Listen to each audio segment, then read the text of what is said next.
Bom dia, queridos amigos.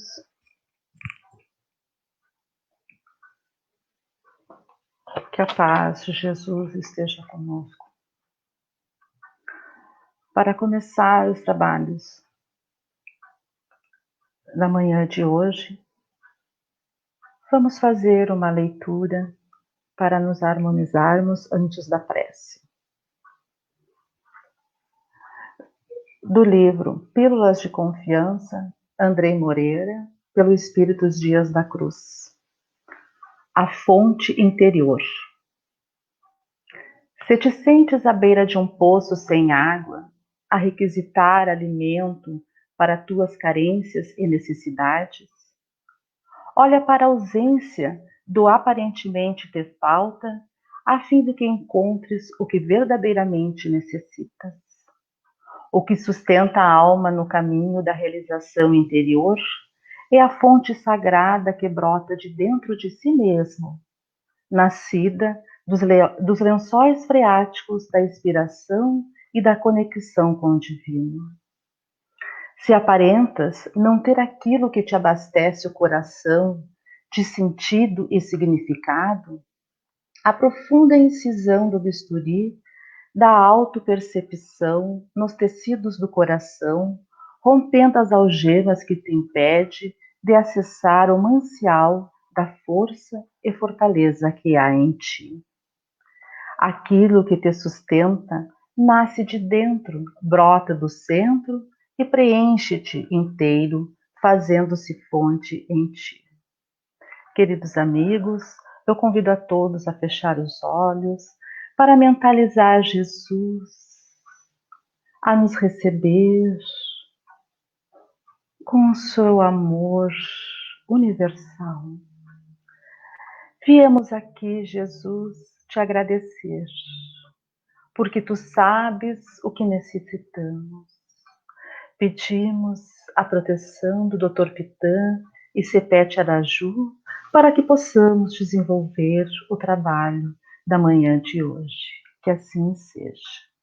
Queridos amigos, hoje a nossa exposição doutrinária fica a cargo do Adalberto Siqueira, nosso presidente do nosso abrigo querido, sobre reencarnação e justiça divina.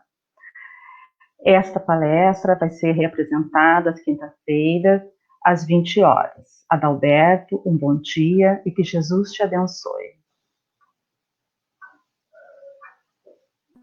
Bom dia a todos que nos acompanham neste momento, desejando que a paz de Jesus esteja em todos nós. O assunto, então, que devemos trabalhar nesta manhã, como disse a Andiara, é reencarnação e justiça divina. Inicialmente, vamos lembrar que a palavra reencarnação significa voltar à carne, tornar a nascer, isto é, a volta da alma ao plano físico em um novo corpo material. Conforme nos ensina Allan Kardec, no Livro dos Espíritos, capítulo 7, questão 330, item A, a reencarnação está para os espíritos, assim como a morte está para nós, os encarnados. É um processo inevitável, tão certo quanto o desencarne o é para nós, encarnados. Algumas pessoas possuem a falsa ideia de que o conceito de reencarnação ou renascimento surgiu com o advento do espiritismo, com o advento da doutrina espírita. Não, isso não é correto. A ideia da reencarnação é muito antiga, fazendo parte da tradição cultural e religiosa dos povos que constituem a humanidade terrestre. Não foi inventada pelo espiritismo e foi confirmada por Jesus em muitas passagens dos evangelhos canônicos de Marcos, Mateus, Lucas e João. E talvez a mais clara e objetiva dessas passagens foi em seu diálogo com o fariseu Nicodemos, quando Jesus disse: na verdade, te digo, que aquele que não nascer de novo não pode ver o reino de Deus. Isso está em João, capítulo 3, item 3. No túmulo de Allan Kardec, em Paris, está a inscrição que resume o pensamento da doutrina espírita a respeito do assunto. E lá está registrado: nascer, morrer e renascer, ainda e progredir sem cessar. Tal é a lei. Esta é a expressão que está lá no túmulo de Kardec e que nos resume toda essa questão da reencarnação. Depois da crença em Deus, a crença na reencarnação é a mais antiga entre todos os povos. É o que constatou a Universidade de Oxford, da Inglaterra, quando criou uma equipe a pedido da Igreja Protestante Anglicana para pesquisar o fenômeno da reencarnação em 212 países. O resultado dessa pesquisa foi que cerca de 3/4 da população do nosso planeta creem nas vidas sucessivas, independentemente da religião. Então, a crença das vidas sucessivas atravessou a história da humanidade. Podemos, como nos conta a história, retroceder lá ao homem Neandertal, que já sepultava seus mortos na forma do bebê, na posição do bebê dentro do ventre da mãe. Isto porque imaginavam que quando ele fosse retornar já estava preparado para o nascimento.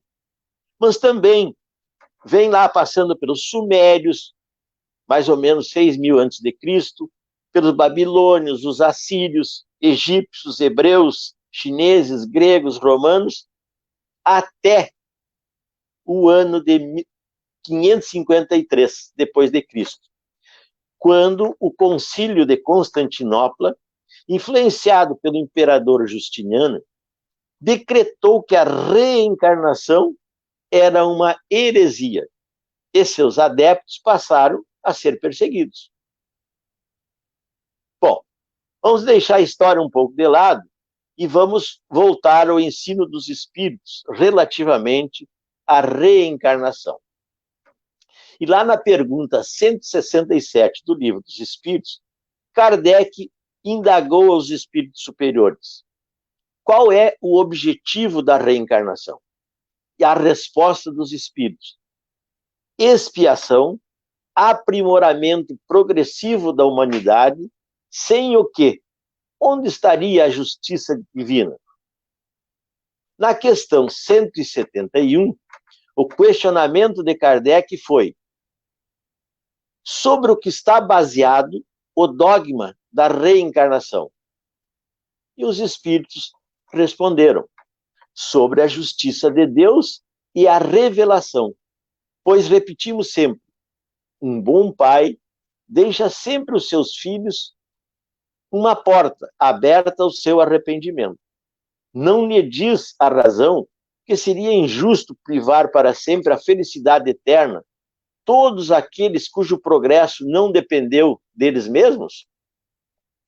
Não são todos os filhos de Deus? Somente entre os egoístas se encontra a iniquidade, o ódio implacável e os castigos sem perdão. No comentário a essa questão, Allan Kardec nos ensina mais que a doutrina da reencarnação, isto é, aquela que admite para o homem várias existências sucessivas, é a única que responde à ideia que fazemos da justiça de Deus em relação aos homens colocados em uma posição moral inferior. É a única que nos explica o futuro e fundamenta nossas esperanças, pois que nos oferece o meio de resgatar nossos erros através de novas provas. A razão indica essa doutrina e os espíritos nos ensinam. Se não fosse pela reencarnação, onde estaria a justiça divina para aquelas pessoas que nascem enfermas, cegas, com retardo mental, deficiências físicas ou deformidades morais que parecem desmentir a vontade de Deus? Sem a reencarnação, onde estaria a justiça divina para aqueles que morrem ainda no berço, outros na mocidade, enquanto muitos só deixam o palco dessa vida terrena lá na velhice, na decrepitude? E para aqueles que nascem e vivem na miséria, na pobreza, enquanto outros já nascem em berço de ouro, onde estaria a justiça divina se não houvessem as vidas sucessivas? Nos explica muito bem a justiça divina nesses aspectos. E mais, de onde vêm as crianças prodígios e os superdotados, enquanto que há pessoas que não deixam a mediocridade, nem mesmo quando se tornam adultas? Essas e tantas outras questões dessa ordem só podem ser respondidas pela doutrina da reencarnação, que na sua essência representa a justiça divina. Diante de tudo isso, e conforme diz Divaldo Franco, a reencarnação é um fato histórico e cristão. Na atualidade, a teoria da reencarnação vem tendo o respaldo de renomados cientistas de vários segmentos da ciência, como a psiquiatria, neurologia, psicologia e a física quântica. O doutor Ian Pretman Stevenson, um canadense, cientista e professor de psiquiatria da Universidade da Virgínia, dedicou grande parte de sua vida ao estudo e análise da temática das experiências espirituais. Estudou o Dr. Stevenson e relatou milhares de casos pelo mundo afora, inclusive no Brasil, de casos sugestivos de reencarnação. No Brasil, o expoente nessa área de pesquisa foi Hernani Guimarães Andrade, com dezenas de casos pesquisados. Para exemplificar, trago um caso estudado pelo Dr. Stevenson, acontecido no Rio Grande do Sul e relatado no livro 20 Casos Sugestivos de Reencarnação. Primeira edição de 1966, segunda edição de 1974. E o caso relatado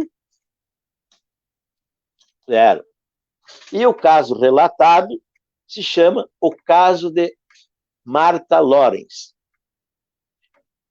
Esse caso foi primeiramente relatado no livro A Voz do Egito, publicado em 1946 e de autoria de Francisco Valdomiro Lawrence. É este livro aqui, A Voz do Antigo Egito. Vale a pena ler. E o mais interessante desse caso, relatado pelo Dr. Stevenson e primeiramente relatado pelo Lawrence, é que ele é, o Lawrence, personagem diretamente envolvido nos acontecimentos. Abro aqui um parêntese para apresentar, embora dispensável para os estudiosos da doutrina espírita, o senhor Francisco Valdomiro Lawrence. Por si só, um dos exemplos mais belos de lembranças de outras vidas. Francisco Lawrence nasceu na Boêmia, província da antiga Checoslováquia, no ano de 1872. Aos 17 anos, segundo consta em sua biografia, dominava todas as línguas eslavas, além do latim, do hebraico e do grego. Em 1891, Lawrence migrou para o Brasil.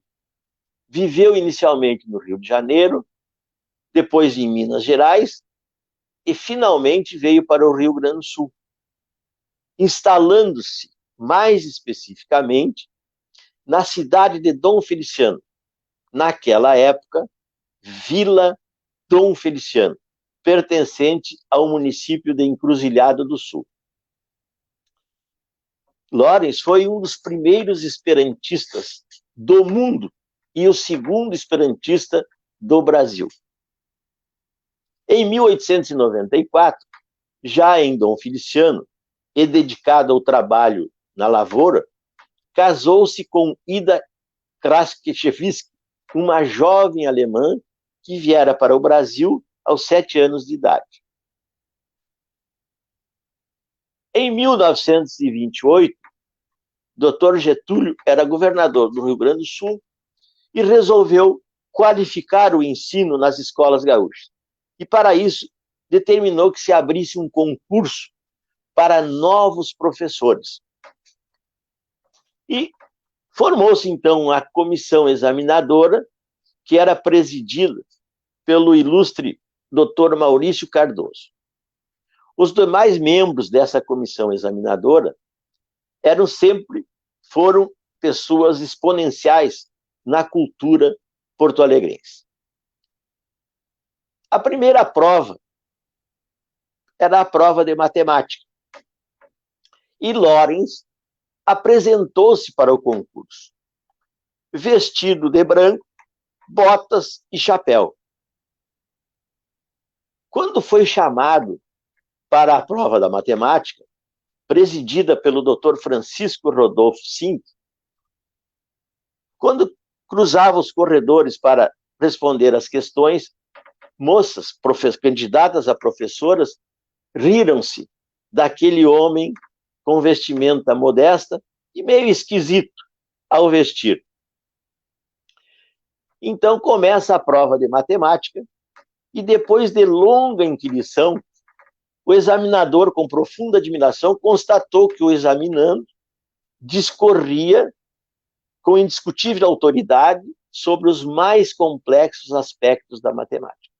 Já impressionou a banca examinadora. Depois veio a prova de português, que era feita pelo também presidente da comissão, Dr. Maurício Cardoso. Depois das questões iniciais formuladas pelo Dr. Maurício e respondidas com maestria pelo examinando, teve início um diálogo que ficou indelevelmente marcado na mente de todos os presentes. Vou ler um pouco desse diálogo para mantermos a maior fidelidade ao ocorrido naquele dia.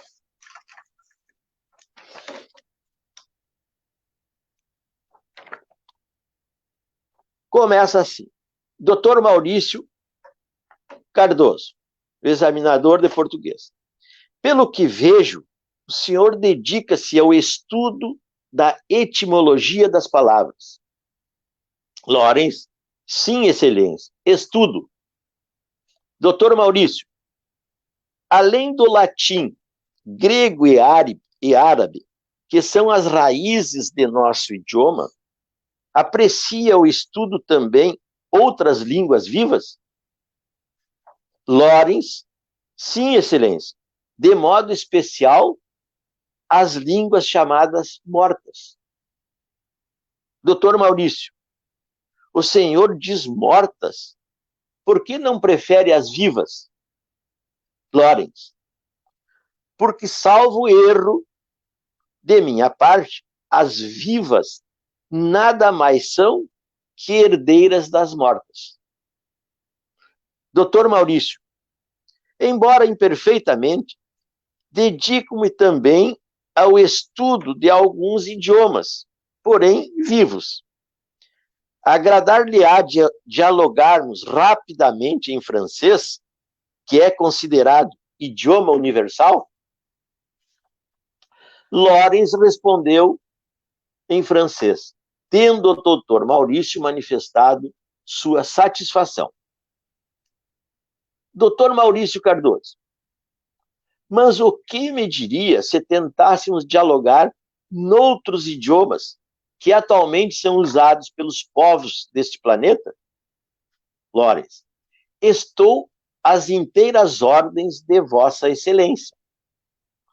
Como era notório nas altas esferas da intelectualidade brasileira, o Dr. Maurício Cardoso falava corretamente 12 idiomas vivos. Valendo-se disso, conversou com o Sr. Lawrence em todos eles, e em cada um desses idiomas, com grande diplomacia e humildade, escutava observações de Lawrence mais ou menos como esta: Excelência, a sua pronúncia desta palavra denota que o seu professor era originário ou descendente de algum habitante de tal ou qual cidade da Alemanha, Áustria, Inglaterra, Pérsia e outros.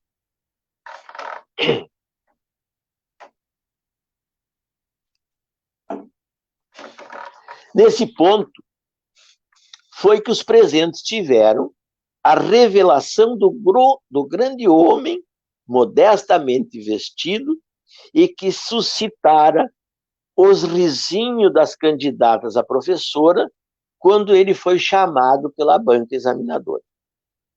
Empolgado diante daquele verdadeiro repositório do saber, o doutor Maurício Cardoso arriscou: o senhor fala mais alguma língua? Sim, algumas. Quantas mais? Bem, diz Lawrence, eu entendo e escrevo atualmente em 52.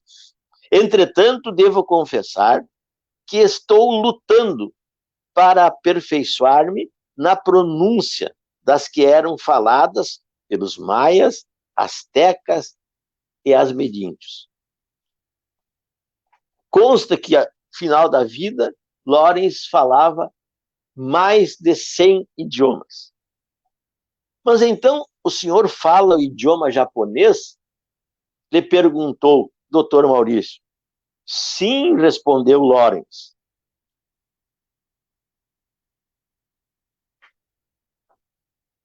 Tenho um amigo, diz o doutor Maurício. Tenho um amigo na diretoria da higiene, o Dr. Nemoto, japonês de nascimento, que certamente gostará de falar com o senhor. Está de acordo em que lhe peça para vir até aqui, para esse fim? Com muita honra, excelência.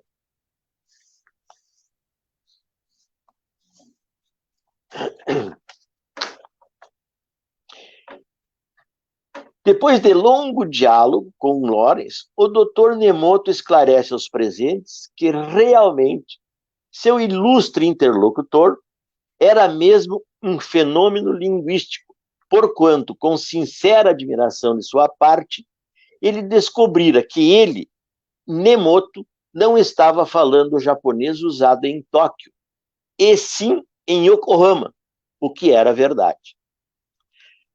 Foi nessa altura que teve lugar um fato que emocionou extraordinariamente aquela felicíssima assistência. Dr. Maurício diz: senhoras e senhores, convido a que nos levantemos. O que todos fizeram. Todos de pé, ele deixa a presidência da mesa e encaminha-se para Lawrence e diz: mestre, vinde ocupar o lugar que indevidamente eu estava ocupando. Ele vos cabe.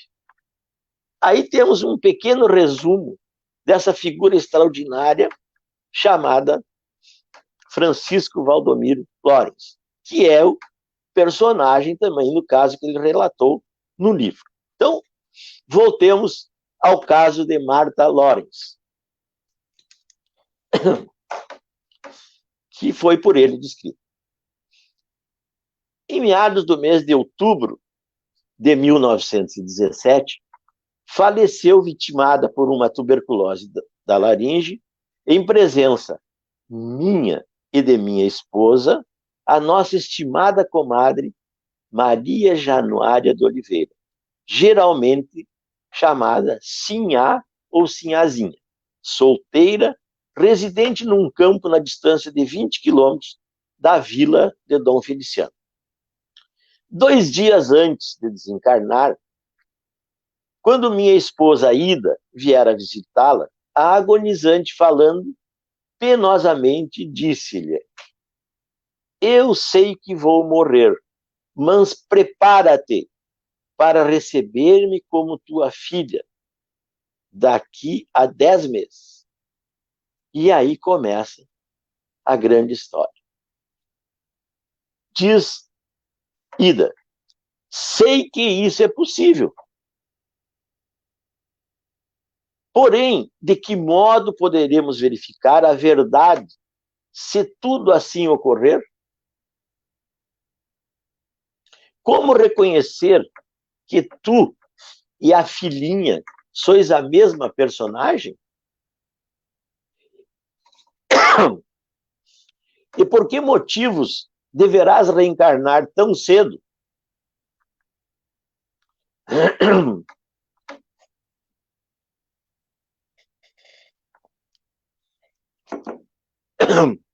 Desculpe. A agonizante explicou que já há tempos, há algumas semanas atrás, vinha conversando com alguns espíritos que lhe rodeavam e a cuidavam, conforme ela afirmou. Eles me prometeram que voltarei à vida terrestre como tua filha. E aí vem: por que deverei aproveitar a ocasião para progredir espiritualmente na tua família? E quando eu tiver renascido e alcançar a idade em que puder falar sobre o mistério do renascimento no corpo da menina que for tua filha, contarei muitas coisas da minha vida atual e assim reconhecereis a realidade. Quando no dia seguinte eu cheguei à casa da Sinhá para também vê-la, ainda antes de ela deixar este mundo, ela já não falava. Porém, minha esposa Ida relatou-me as últimas palavras da agonizante. E essa desencarnou poucas horas mais tarde. 10 meses depois, no dia 14 de agosto de 1918, nasceu nossa filha Marta. Um dia, quando tinha 2 anos e meio, vinha ela, acompanhada de sua irmã maior, Carolina, voltando de um banho no arroio, muito próximo da nossa casa, e pediu: Lola, leva-me no colo. A irmã, que como todos os nossos filhos e vizinhos, nada sabia da promessa da falecida, respondeu: mas tu já podes caminhar bem, não precisas que te carregue. Ao que Marta disse: quando eu era grande e tu pequena, eu te carregava muitas vezes.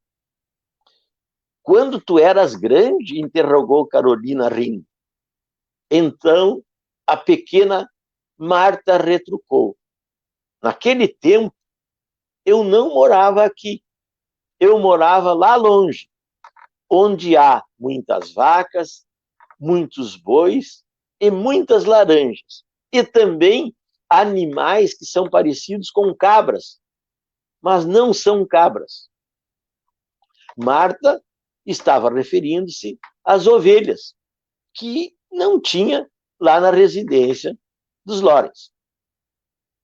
Essas palavras descreviam a residência dos pais da falecida Sinhá. Falando dessa maneira, Carolina e Marta foram caminhando e chegaram em casa. Então Carolina relatou-nos as estranhas ideias da irmãzinha e eu disse a esta: minha filhinha, eu nunca morei lá onde tu dizes ter morado. Ao que ela respondeu: sim, mas naquele tempo eu tinha outros pais. Outra irmãzinha, zombando, disse a Marta: e tinha lá uma pretinha como esta que nós temos agora? Marta fazia referência à pretinha órfã recolhida por mim e minha esposa, diz Valdomiro. A menina não se embaraçou e respondeu: não, nossa pretinha lá já era grande, já cozinhava, mas nós tínhamos um negro pequeno e um dia ele se esqueceu de trazer água e papai bateu nele. A estas palavras observei: eu nunca bati em nenhum negro, menina. E ela respondeu: mas era o outro pai que batia. O negro me gritou: sinhazinha, acuda-me. E eu pedi a papai e ele não bateu mais. E o negrinho correu indo buscar água. Então indaguei: ele trazia a água do arroio? Não, papai, explicou a Marta. Lá não havia arroio. Ele trazia a água de uma fonte. E a explicação dela era verdadeira, conforme confirma Valdomiro. Mas quem era a Sinhá ou a Sinhazinha? Era eu mesma, mas eu tinha ainda outro nome. Chamavam-me Maria e mais outro que eu não lembro. E assim começaram as revelações da reencarnação. E durante 3 anos e meio, em várias ocasiões, Marta contou episódio da vida anterior. Quase sempre começava dizendo: quando eu era Sinhá. Também reconhece Valdomiro que toda a atividade intelectual da criança revelava a comadre desencarnada. Lembrava-se de ter morrido depois de ter sofrido muita dor na garganta. Contou Marta que apanhara um resfriado quando jovem numa viagem, que tivera que passar a noite junto com outras pessoas num rancho e que desse resfriado formou-se a enfermidade que a vitimou. Certa vez perguntou abruptamente seu atual irmão, que foi afilhado de Sinhá: que fizeste, Carlos, com as 2 vacas que eu te dei quando eu era Sinhá? E aí vai os questionamentos de Marta aos seus pais. Outra vez, vendo o cilhão. Cilhão era um tipo de sela que se usava na antiguidade, antigamente, com um estribo só, que era adequado para as mulheres cavalgarem de saias.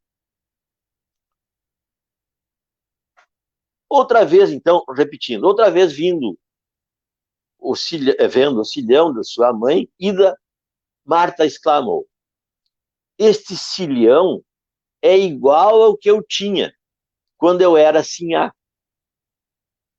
E, na verdade, diz Valdomiro, os 2 cilhões eram iguais e haviam sido comprados no mesmo dia. Outra vez, estando em nossa casa uma jovem que perdera seu pai, chorou e exclamou: ai de mim, os mortos não voltam. E Marta, pequeninha, ouvindo essas palavras, consolou-a: não diga assim, eu também morri, e veja, estou novamente vivendo. Noutra ocasião, uma jovem, chegando da cidade de Pelotas, E ouvindo as irmãs de Marcos contar as reminiscências desta, perguntou-lhe: se realmente foste a Sinhá, que parentesco havia entre nós duas? A menina respondeu sem hesitação e sem errar: eras minha prima e minha afilhada. E aí são muitas outras provas da veracidade da reencarnação, que foram dadas por Marta. Porém, depois que Marta completa 6 anos, ela parou um pouco de se lembrar e contar da vida anterior. Durante mais algum tempo, Marta respondia quando lhe perguntavam se ainda lembrava deste ou daquele fato. E ela respondia simplesmente: sim, eu lembro. Porém, aos 8 anos de idade, já parecia esquecida de tudo, menos da realidade que era a reencarnação de outra pessoa. Dr. Stevenson aprofunda muito mais esse caso. Ele veio 2 vezes ao Brasil para examinar, e no seu relato diz que esse é dos casos mais completos que ele pôde relatar em todas as suas pesquisas, comprovando a veracidade. Penso, prezados amigos, que este é um dos milhares ou talvez milhões de casos que comprovam as vidas sucessivas e a justiça divina, nos oportunizando sempre a correção das falhas do passado, a aquisição de novos conhecimentos e o aperfeiçoamento moral, que um dia nos levará ao objetivo da criação, a perfeição relativa e a felicidade eterna. Muito obrigado pela atenção, que Deus ilumine os nossos caminhos. Um bom final de semana a todos. Nós que agradecemos, Adalberto, essa oportunidade de reflexão, né, sobre a reencarnação, a bênção da reencarnação, né? Como eu estava ouvindo a tua palestra e estava lembrando de Deus, que Pai amoroso que é Deus, que dá essa oportunidade para nós, filhos, né, resgatar aquilo que deixamos para trás, né? E é maravilhosa a bênção da reencarnação. Nós agradecemos, que Jesus te abençoe hoje e sempre, junto dessa tua família amada. Queridos irmãos, nós chegamos ao fim dessa bela exposição, dessa reflexão, e agradecer a bênção, né, da oportunidade da reencarnação. Agradecer a Deus, né, esse Pai amoroso que está sempre junto conosco nas mais diversos problemas que passamos. Então, nós vamos fechar os nossos olhos e mentalizar esse Deus amoroso, esse Pai que nos acolhe e que nos mostra o caminho correto. Mentalizamos os nossos moradores do nosso abrigo espírita Oscar Pitã, aos hospitais, aos pacientes terminais, com mais diversas doenças, assim como seus familiares que sofrem junto com eles, aos profissionais da saúde, aos trabalhadores que estão na linha de frente desse vírus que está conosco no nosso planeta, ao nosso planeta Terra, ao nosso país, à nossa cidade, Santa Maria, e a todos que neste momento possam receber a luz esclarecedora do amor. Rogando ao Pai, que estás em toda a harmonia do universo. Santificado, Senhor, seja teu nome.